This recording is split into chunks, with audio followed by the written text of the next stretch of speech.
All right, friends, Peggy Hall back with you from thehealthyamerican.org.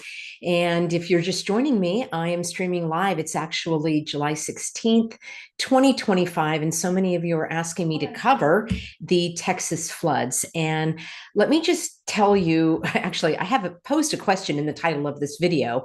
Are you being lied to? And let me just answer that question. Yes, you are.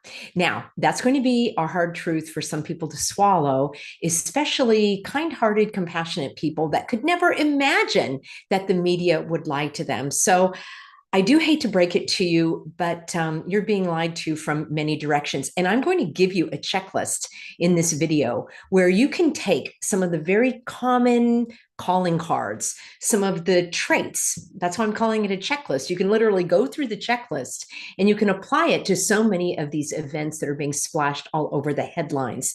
Now, let me also state from the outset that I didn't really want to cover this topic because to me, it's the same old thing again and again, meaning the government inflicting, or whoever the bad guys are, inflicting or sensationalizing events that may actually be authentic, but magnifying them and using them to their own benefit. I did a lengthy video for you yesterday called How the Bad Guys Benefit. So you can get all of the information about that. I set that up as my first premise because the question is, why would people lie? Why would the government lie? Why would they benefit from this? I'm also not saying that what you're seeing on the media hasn't occurred, but I'm also not saying that it has. And I'm going to break that down for you in this video. And if you are a person that I'm not going to show you very many images because I don't want to re-traumatize people. But if you are a person that doesn't want to have your perspective challenged, if you already know all the answers, if you think that I'm far too skeptical and I should stop asking questions and I should just accept what I'm being shown on the media, this is not the video for you. So let me save you, I don't know, well over half an hour. I think this is going to be a long video. So let me just save you some time from the go, and I wouldn't recommend that you watch this video. Also, don't watch this video if you just want a quick hit. This ain't TikTok, friends. I'm not on Instagram. You're not scrolling through to get the images and so forth. We're going to take our time. We're going to break down the information. And this is an opportunity for you to develop your critical thinking skills so that you can ask questions, dig deeper, and yes, have your perspective challenged. Do I have all the answers? Not at all. But I certainly have a lot of questions. And in my view, questions are the most important thing so that we can dig deeper and get to the truth of the matter and learn how to actually see the truth in all of the lies that we are being fed. So if you are a person that does not want to admit that you've been duped and you don't want to dig deeper and you don't want to broaden your knowledge, I wouldn't watch this video. And if you're telling me, get to the point, Peggy, well, this certainly isn't the channel for you at all, because I like to lay a premise so that you'll have a foundation for what I'm going to teach next. Yes, I've been a teacher all my life, so welcome on board as we dive deeper. As I say, I'm not going to spoon feed you this info. That's what the mainstream media does. I'm going to give you some of the calling cards of all sorts of events, and you can match that up with what you're seeing to determine whether or not you are being lied to. So let's first, again, establish a few premises, and then I will give you the checklist. So number one, the media exists not to bring you the news. I think you know that already. The media exists to manipulate, to propagandize, to traumatize, to terrorize, and to control you and me. And dare I say, the media exists to mock the ignorant. They are mocking us from all sides. They mock us with the numbers, with the dates, with the names of the people, the strange names. As a matter of fact, before I forget, back in, I think it was North Carolina, another one of these horrible incidences, and I'm not saying it didn't happen and that people didn't lose their lives and their livelihoods and their homes and all of that, but I will say that the government and the powers that shouldn't be sensationalize it, show you these traumatizing images, and then use that for their own ill-gotten gains. I believe it was back in the North Carolina event, and something I need to add to my checklist is hearing a reference to shoes. I got to jot that down. This will be in my Substack. So if you want the written checklist, that's peggyhall.substack.com. The Substack usually comes out a day or two following the broadcast of the video. In fact, yesterday's video, the Substack hasn't come out yet. There's so much to cover on this. So I thank you for your patience. In North Carolina, they talked about the shoes. In Pacific Palisades fire, they talked about shoes. They showed images of shoes. Trump talked about shoes, losing his shoes. In one of these weird bowling alley shooting bang bang events, the guy said that he was running barefoot and he couldn't find his shoes. So shoes are a very important symbol. Think about taking off the shoes at the airport, and now we're told we can keep them on. When you take off your shoes, you are submitting to the powers that shouldn't be. The bad guys now have conquered you. It's one of these ways of submitting to your master. There are so many other references to shoes, but I wanted to make sure that I mentioned that. And I'll have to go through my notes again, but I believe it was in the North Carolina floods that somebody talked about they only had a pair of shoes left on the roof. And guess what the names of these individuals were? Stormy, Stormi. And the other one, I think the last name was Dry. Yes, Drye. They're mocking you, friends, if you haven't guessed it already. You're going to say, Peggy, there you go again. You're blowing everything out of proportion. And my answer to you is, yes, I am. Because that's how we can sift through the lies and get to the truth. And you gather clues and information. That's called evidence. And then you weigh the evidence to determine whether or not you can trust it and it's trustworthy. And you do the same with the witnesses. So unlike those that just want to see the news, or maybe even not see the news, but believe what people are talking about, I'm not one of those people. I like to dig beneath the headlines. And I think another good name for my channel would be The Healthy Skeptic, because yes, I'm skeptical about everything. Even if I'm seeing it with my own eyes, those could be actors. They could be put there to say and do these things. And with AI, we don't even know if what we're shown on the news is accurate. I'm going to share with you a couple of images in just a moment. Now, listen, no one wants to admit that they're ignorant. I don't want to. And that's why I seek information and I seek knowledge. Ignorance is simply a lack of information. But willful ignorance is where I draw the line. That's where people are not willing to look at the information. And I'm not talking about being obsessed and being on the news 24/7 and Instagram and TikTok. No, it's the exact opposite. I didn't even want to cover this story because the first little glimpse that I heard of Camp Mystic being a Christian camp.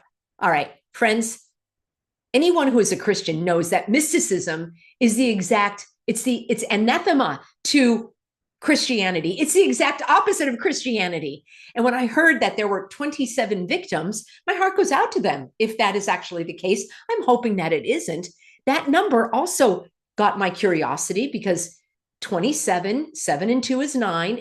You're going to say, there you go again, Peggy, with your numbers. Yes, there I go again. And I'm going to show that to you in just a moment. So I don't want to be ignorant. I also don't want to spend a lot of time on this because it's fatiguing. And I don't want the bad guys to steal my joy and my life essence when I already know that they are going to use this for their own gain, for their own narrative. So taking time to look at the information, yes, it takes time. It takes effort to look at reality. And it does take a strong constitution to have your assumptions challenged. So if you're on board, that's what the Healthy American stands for, to get you out of the spin cycle, to get your feet back down to the non-spinning earth, and to help you read between the lies by improving your critical thinking skills. And critical thinking simply means asking questions and not accepting what is given to you at face value. You're looking for evidence. You're looking for the clues, the details, and matching them up with reality. And that's where a lot of people fall short. They are victims themselves to the fear and the chaos and the trauma, so their thinking mind cannot operate correctly. So when you're doing your critical thinking, you need to consider the biases, the motivations, the narratives, the agenda, and the propaganda of those that are spewing out this information. My goal on this channel is to help you reduce your anxiety and dread. So if you are a person who thrives on drama and you feel compelled to read every headline and you get outraged and you want to be outraged, perhaps as a distraction from your own life, whether you're focusing on what's going on in the Ukraine or Israel or other places where you have zero control, zero power, and zero influence. In that case, you really need to consider how much time you're spending on that, which is why I say I did a video for you yesterday, kind of just a surface level of this event. And I'm going to touch on just a couple of things generically that you can apply not only to this event, but to others. I don't want your attention, your energy, your essence, your joy, and your peace to be trampled on by the bad guys. I often say, don't give in, give up, or give over your freedom. And I could actually have that say, don't give in, give up, or give over your peace. Now, I'm a person who is fascinated by history. I have a degree in political science. I've studied history and politics. I've got a master's degree in international policy studies and law because I'm interested in things like tariffs and countries and political systems. So for me, it's not so much of a drain when I'm studying tariff charts and the price of steel and how tariffs actually are paid by you and me, the consumer, and how they harm the economy. For me, that's not a hardship because I'm fascinated by it. So you may say, well, Peggy, I'm fascinated by the news. So that's great. I just want you to know that I don't want to drive this obsession. I'm trying to have a balanced view here. So I will ask myself, and I would recommend you ask yourself, if chasing the latest headline and exposing yourself to the mainly orchestrated and sensationalized news, is that worth trading your peace for that? Did I say that correctly? I'll ask myself, is this worth giving my peace away? And in most cases, it's not. People will say, Peggy, I want to be informed. All right. What does that mean to be informed? And how does that differ from being obsessed? I went into more detail about that in my video yesterday about are you, or maybe the day before, are you informed about what's going on in your own neighborhood?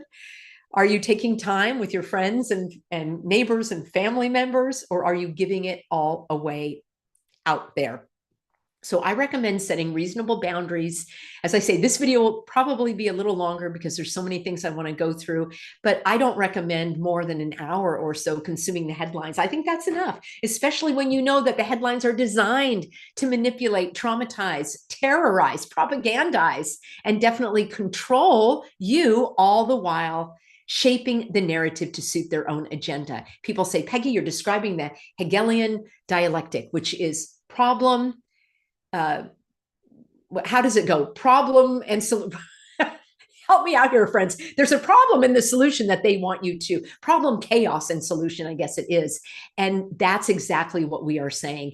I had a couple of a previous video. Let me share my screen. I love getting your comments, friends, and I often embed them into my Substack. So this is the Substack that will be coming out in a day or two. And Dirk says it's called Programming for a Reason.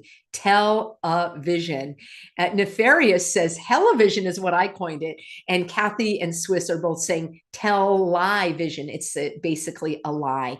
And that's how I see it, friends. So I do include an analysis of news on my channel, certainly, but my goal is not to have you obsess over the news and not to feel fear, dread, and anxiety, but to remind you to focus on things that you can control, like things in your own life, enjoy your life, all while not being bamboozled, duped, and hoodwinked by the bad guys. And it is despicable that these powers that shouldn't be are mocking the ignorant. I think that's what troubles me the most. When they have all their little symbols and their numbers and their crazy names and the dates, it's like, I can just see through this hogwash.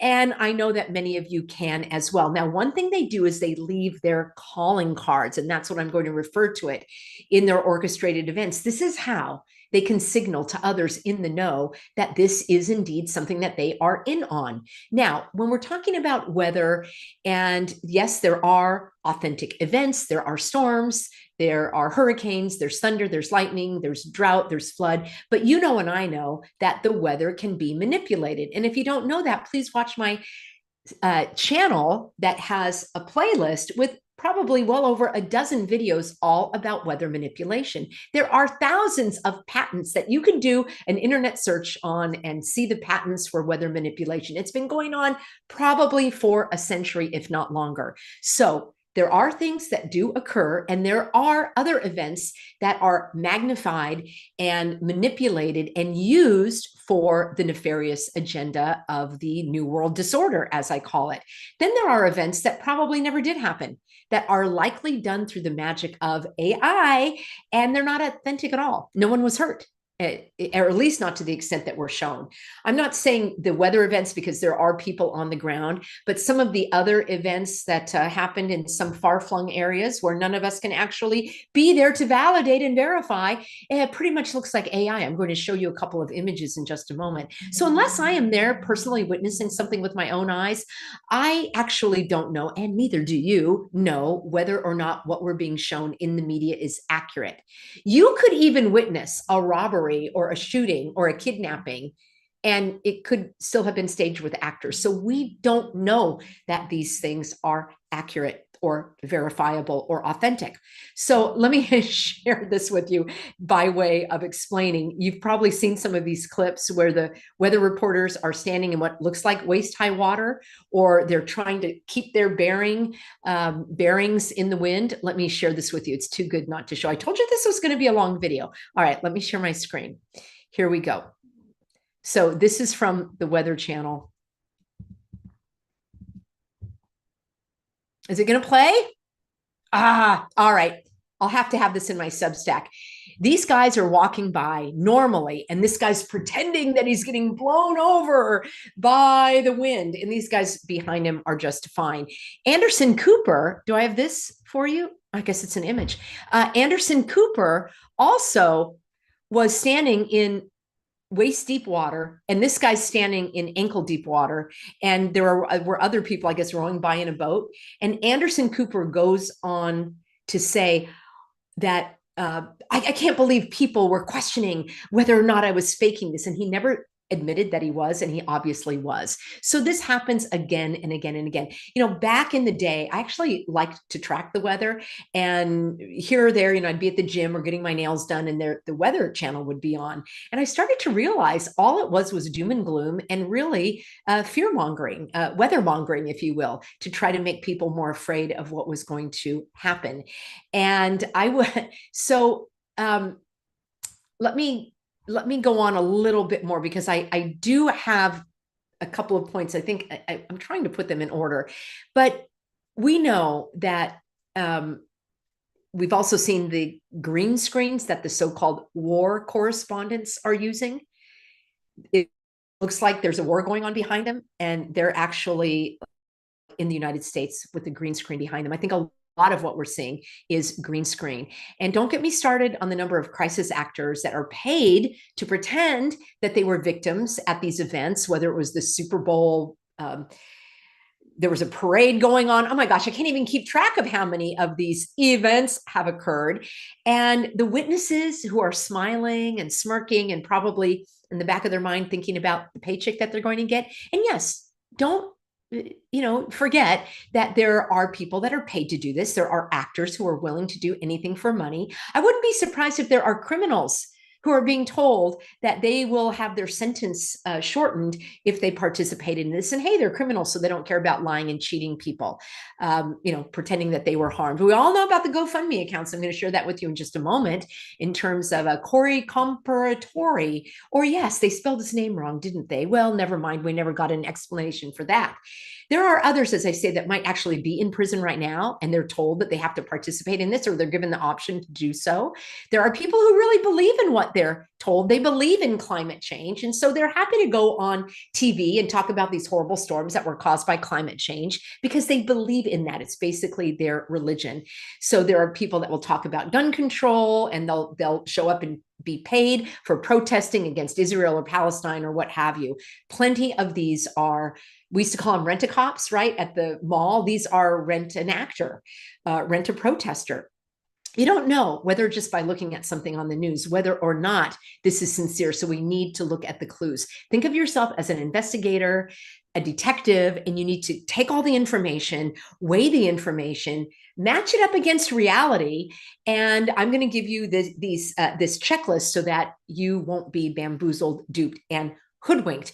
I think it's fascinating. I would rather admit that I was lied to than to continue to be lied to. That's just me. That's one of the biggest obstacles people have, is they don't want to admit that they had the wool pulled over their eyes. Let me know in a comment if you woke up and you said, hey, I was having the wool pulled over my eyes. I believe this event and that event until I looked at it with critical thinking. Friends, I also recommend give yourself some time. So today's July 16th. This event that you want me to talk about happened on July 4th. That's another calling card. They will have these events happen on holidays that normally should be happy. And now and forever, that date, July 4th, is going to be associated in some people's minds with Camp Mystic. And it's very tragic that they have planted that on top of this date.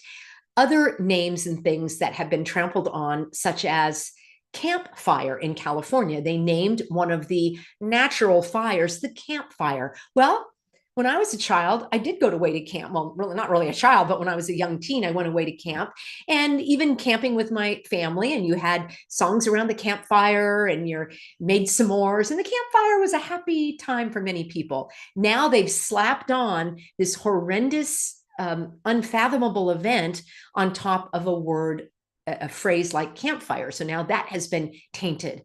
Paradise, California. No longer paradise. That was burnt to the ground. So this is another way of mocking and just literally rubbing your nose in it. So it really, really troubles me. So what we need to do is look at all of the evidence. We need to look at the witnesses. We need to look at the calling cards. We need to look at the feasibility and possibility of these things actually happening, not in our frenzied emotional mind, but in our sober, rational mind. And we need to remember that the bad guys are not rational. So some people will say, why would they do this? You're asking me to explain why someone would kidnap, rob, hijack a car.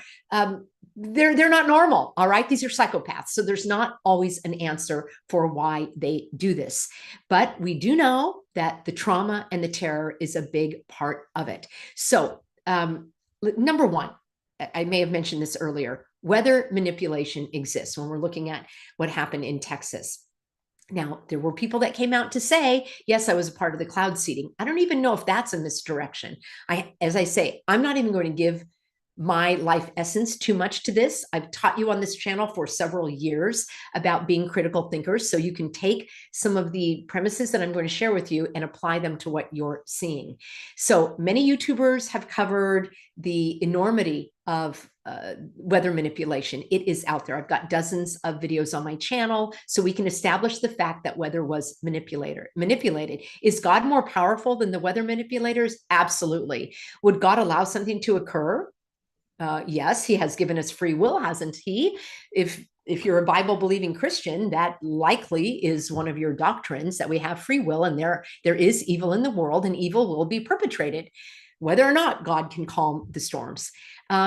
And again, number two, the powers that shouldn't be want to terrorize people. And we can agree that true terror of this actually happening is so traumatizing. And our hearts go out to those, especially those where we feel or when we feel helpless to help those who need it. So we've seen it again and again and again.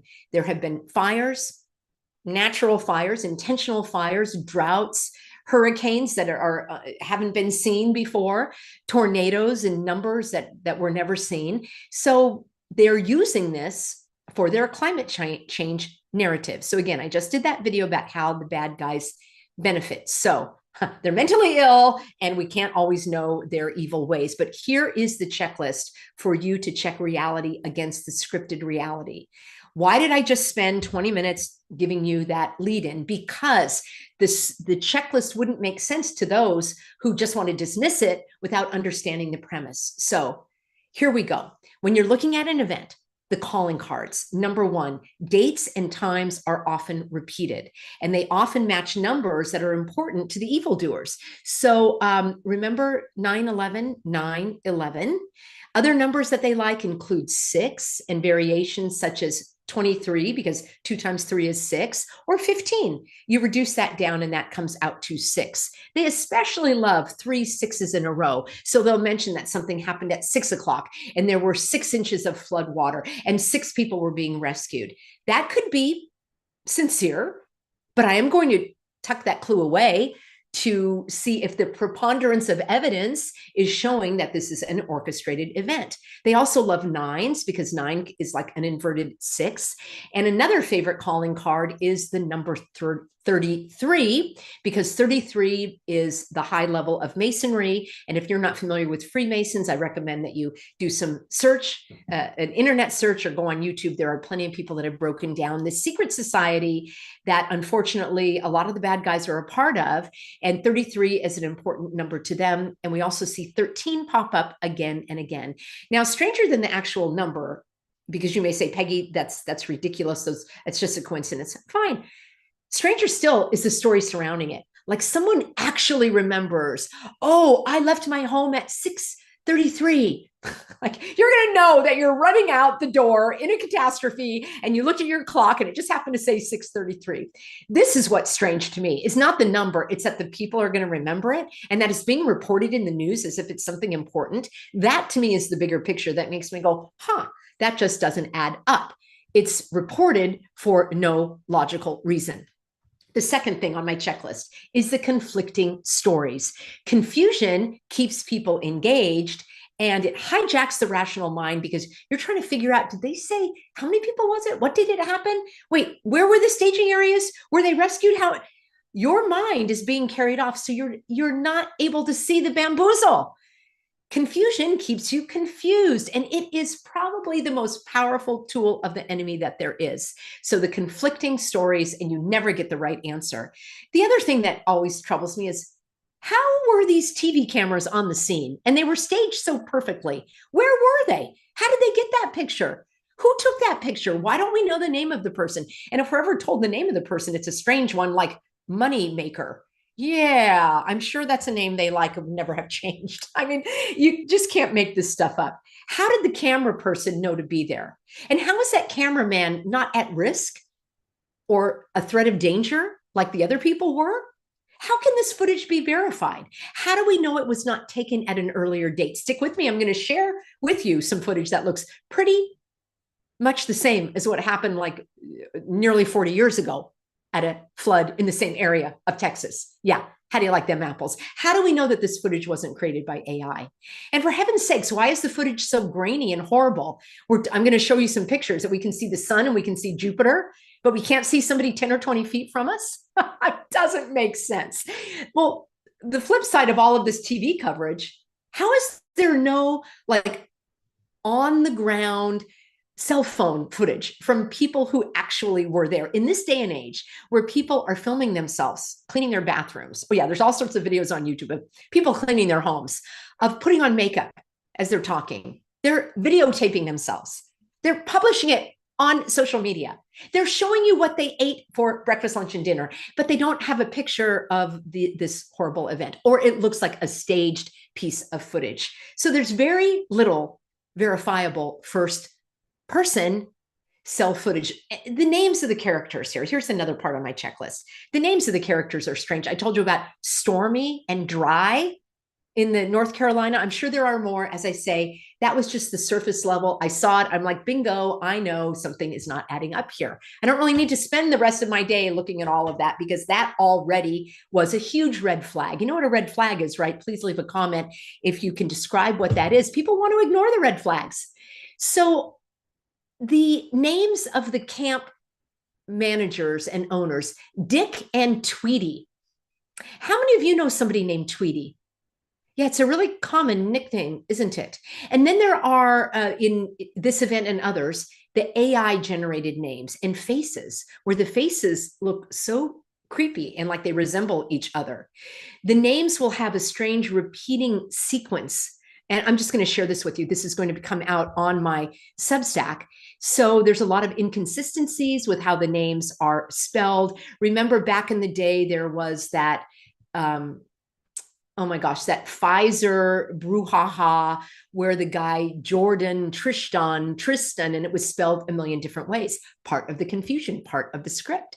So let me share my screen because this is something I'd like you to see. So here we go. Lindsay McLeod McCrory was the mother of a victim that we're told, Blake Lee McCrory. People magazine reports that Blakely's father, Blake, okay, come on, AI is not more sophisticated than that. That's kind of strange. He died in March after a brief battle with cancer. There are so many sad stories that were being shown. I can't verify that they're true, and I can't verify that they aren't true. But you can be sure that People Magazine and others are going to continue to trot out these stories. And her uncle was called Chance, Chanse. So they're very strange spelling. And again, this is just the tip of the iceberg. I'm not going to spend a lot of time. You can do the digging. You can take a look at the names of the characters, see if they're spelled differently. I wouldn't be surprised if later this Lindsay is spelled with an A, and they do that on purpose, harder to track down. Oh, the other thing is these people have no social media footprint. They're not on Facebook. They're not on Instagram. You see one or two images of them again and again and again. In this day and age, you don't have like a million photos of yourself. Okay.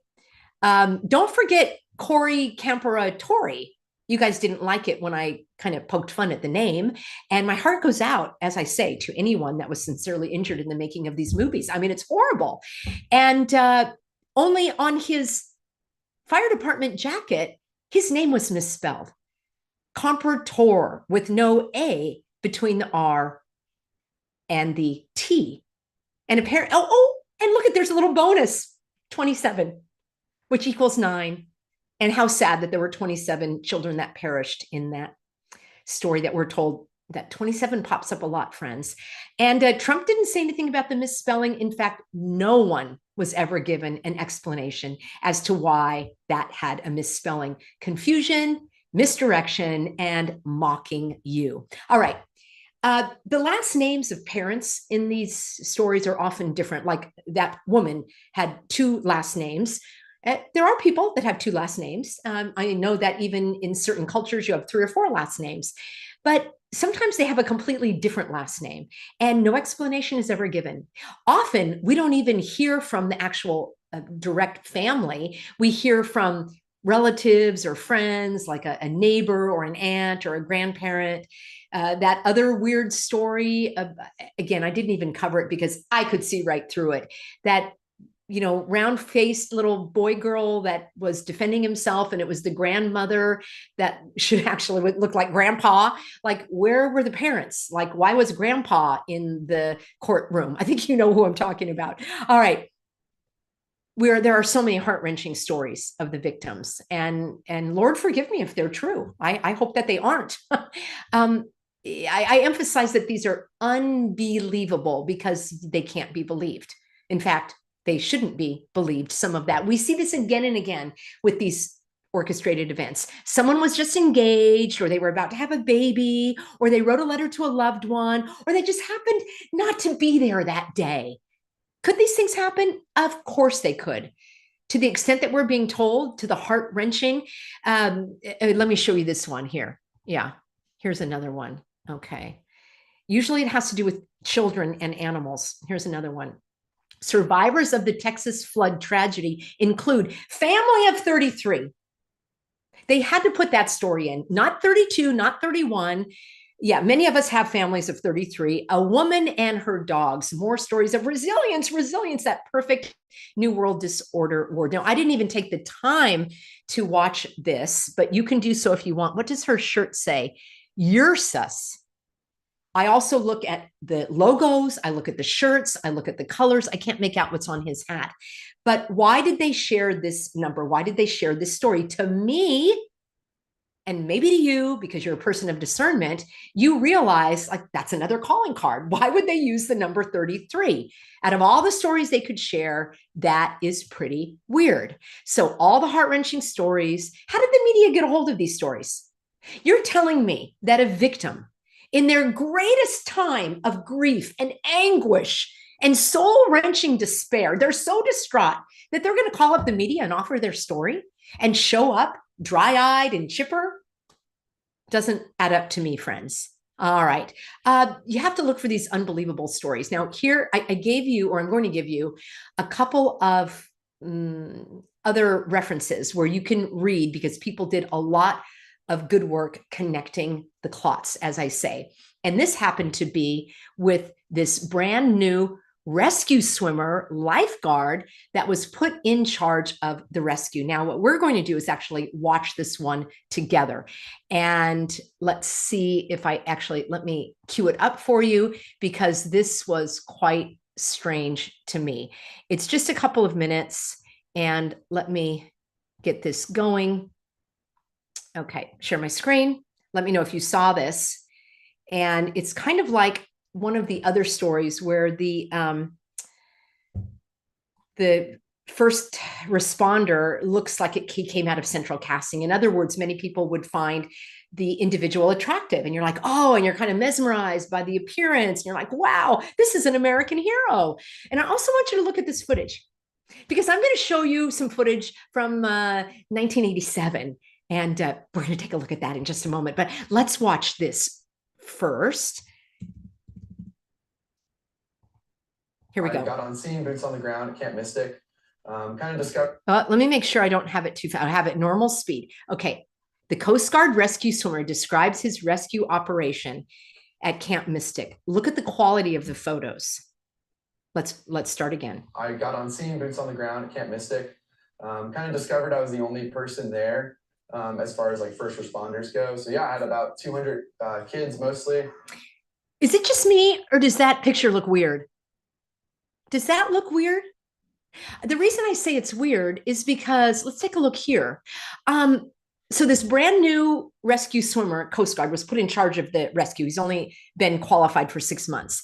And this is what we can see. This is a new image of the sun. Yes, because you can have a camera take a picture of the sun. Didn't you know? Oh, it's awesome. My phone doesn't even work if I leave it in a hot car. So I don't know how they got the camera to take a picture of the sun, but I digress. Here's one, a picture of Jupiter during Perijove. I'm sure that means something. And of course, it's 72, because 7 and 2 is the inverse of 27, and that equals 9. But I digress. Look at this crystal clear picture of Jupiter. And look at this crystal clear picture of the rescue mission. Don't tell me that's Photoshop or AI. AI could do a much better job, as a matter of fact. They're mocking you, friends. They're mocking you. Here we go. Let's continue, shall we? All scared, terrified, cold. Having probably the worst day of their life. What is that? Was that a child? What even was that? Okay, here's our crisis actor, Scott Ruskin. Not to be confused with Russian. It's kind of need to triage them, get them to a higher level of care. Now, I don't know if it's just me, but it looks like he's reading from a script. His eyes are going and reading from a script, especially when he's asked questions.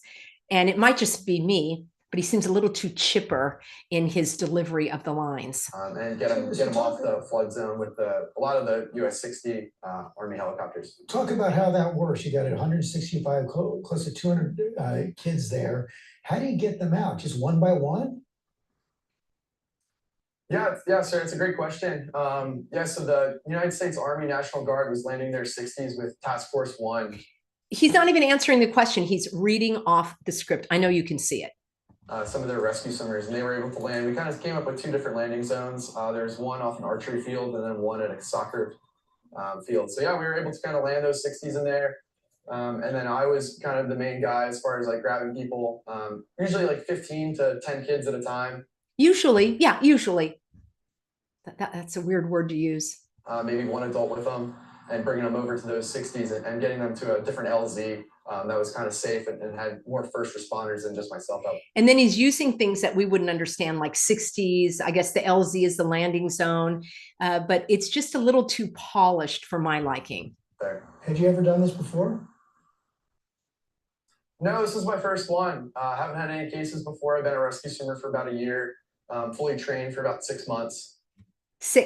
Fully trained for 6 months.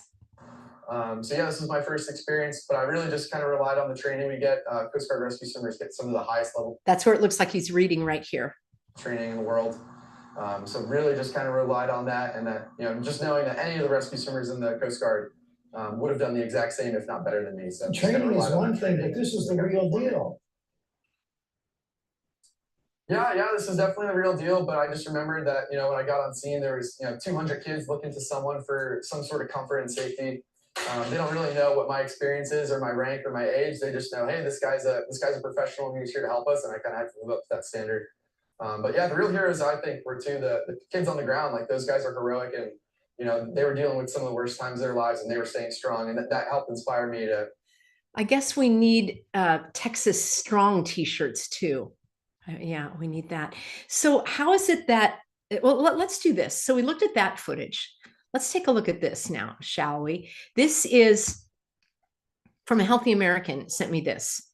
And 1987. Somebody can calculate that for me. Let's watch this. Same location.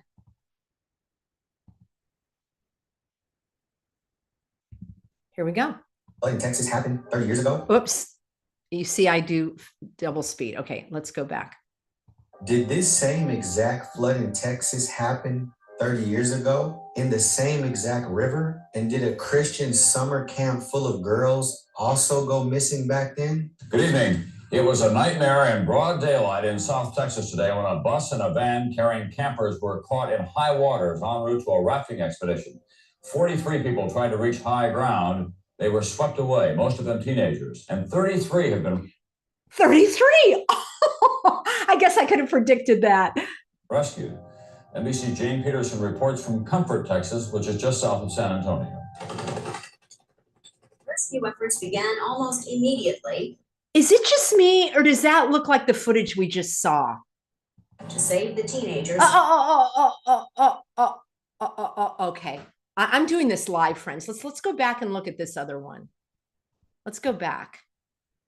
Peggy, all helicopter rescues look like that. You're making too big of a deal out of it. Why is the footage like that? Why can't it be more clear if we can see the sun and Jupiter? I got on scene, boots on the ground, Camp Mystic. That's all they showed us. Discovered I was the only person there as far as like first responders. I don't understand this picture. Kids mostly. I don't get it. I really don't, you guys. Let's go back to this Facebook one. I think it looks the same. Floundering in the swirling Guadalupe River.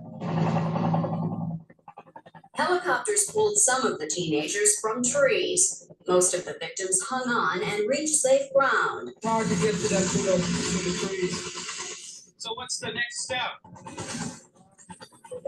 Try again. Get out there and try. He doesn't seem too distraught.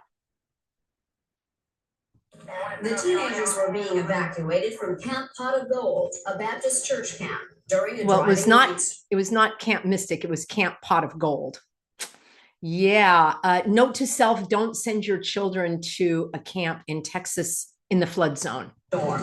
It had begun early this morning, dumping about 11 inches of new water into the 11. You know what? I'm going to leave that for you on my Substack because the point of this video is to help you have the checklist. So you can hear the 11, the 33, the smiling witnesses. And there's a couple other things on my checklist that I wanted to share with you. So again, we've got strange witnesses with stories that don't add up. This happens again and again and again. Witnesses that seem too coached, too chipper, describing what they're going from. Where did these witnesses come from? I'm not talking about the Coast Guard guy. I'm talking about actual witnesses that show up and say, I lost my home and I was the neighbor and this and that. Did they reach out to the media to be interviewed? Is that what you would do if you were just terrorized, traumatized, experiencing unfathomable grief and anguish? You would go on TV with your dry eyes or the fake Robbie Parker tears? Really? Why? I find that very, very odd. The other thing is you need to be on the lookout for the GoFundMe pages that are going to be popping up everywhere. And people wonder why. Why would somebody lie? Why would somebody lie about this, Peggy? Let's take a look at Corey's GoFundMe page, shall we? Oh, heaven's sakes, $1.3 million. 39. Now, I don't know if that's faked, but it sure is interesting because 3 nines is 666. And 13 right there. I'm not saying that could totally be a coincidence, but you got to admit the GoFundMe's pay off, don't they? Yeah. I forgot to mention t-shirts. There will be t-shirts as well. So now there are other things that just simply don't add up in this story. As I mentioned at the beginning of the broadcast, the so-called Camp Mystic That right there was a red flag. And I'm like, okay, this story, maybe there has been a flood. Maybe people have died and they have lost their homes. I can't say that that didn't happen. And my heart sincerely goes out to those who have suffered through this trauma and tragedy, orchestrated though it may be, or magnified and enhanced though it may be. But this story of the mystic camp and calling it a Christian camp just didn't sit well with me. It would be like, oh, it's Satan's little I mean, just like, it's so bizarre to me. No, it's not a Christian camp because they don't believe in mysticism. That right there is a disconnect. It's the exact opposite. Christians are called to reject mysticism. So I hope you caught that one. We're told that that camp is in a known flood zone, and second graders go to the camp. How old are you in second grade? Like 7 or something? Is that so creepy and bizarre to me that you would send a 7-year-old off to this kind of creepy camp with Dick and Tweety, and it's in a flood zone. And they didn't have any like rescue plans for them? I find that very strange. Yeah, so let me know what I've left out, friends. I want to wrap up here. I think that's a pretty long checklist. Some of the other events, the bang bangs, there's always the, they've got their, what is it called? Their mission statement, where their manifesto, this is why I did it. And you find all of the, other bang bangs in their house, and they somehow are really good sharpshooters, even though, like, if you practice aiming and using one of these bang bangs, it's actually very difficult to hit a target, and somehow they're really good at it from far distances, and they're able to load and reload and all these things you can see when you think about it after the event. That's why I didn't even want to talk about this a week ago or 10 days ago, because it's too close. People would not be able to see it. They would lose their ever-loving minds if I were to question any of it. As I say, I don't even like to do this. I don't like to use my time or waste my time on these events that at a glance, I know that it doesn't add up for me. Let me know in a comment what I have missed. There are many other calling cards of the bad guys. And the other thing I have to say, this happens to me personally. People that have never been on the channel or have never emailed me in their life, they email me and they tell me that they were at the hospital and that they know somebody that worked at the hospital. And when I ask them for the person's name and the location and when they were there, I never hear from them again. So be on the lookout for those that were eyewitnesses to the event and it somehow doesn't add up. Usually it's somebody knows somebody who knows somebody. And I'm not saying that there are not tragedies, authentic tragedies, but I am saying that the points that I made don't add up. Why do they do that? Well, you can't really explain psychopaths and sociopaths and evil, but we can outrun it when we do not allow these events to steal our peace. On that note, friends, I'll take a look at your comments. I will incorporate them into my Substack that is over at peggyhall.substack.com. Can't wait. Nancy said 7th grade is not 7-year-olds. 2nd grade, Nancy. Hello, 2nd grade. You guys crack me up in this chat, seriously. And I want to thank the moderators for being on board, because they have to keep this stream flowing as well. I love this. I want to end on this note. Madeline, thank you for this very thoughtful comment. Demons feed on the fear vibration. This must be why God told us not to fear. Amen. I love that. That's why I say I approach this video with a little trepidation, because I don't want to feed into it. I'm not going to show you the images. Showed you a couple of the things that don't add up. You can take the checklist, add to it, let us know what I've missed out on, and then join me over at my Substack, peggyhall.substack.com. Tomorrow is Thursday, my last video of the week, and I like to have a broadcast that's a little more lighthearted, so I won't be covering hard news, but I hope that you'll be on board for some encouragement and inspiration and positivity. And that also is how we can outwit the nitwits. Thank you so much, everybody, for being on board. And I look forward to seeing you in tomorrow's broadcast.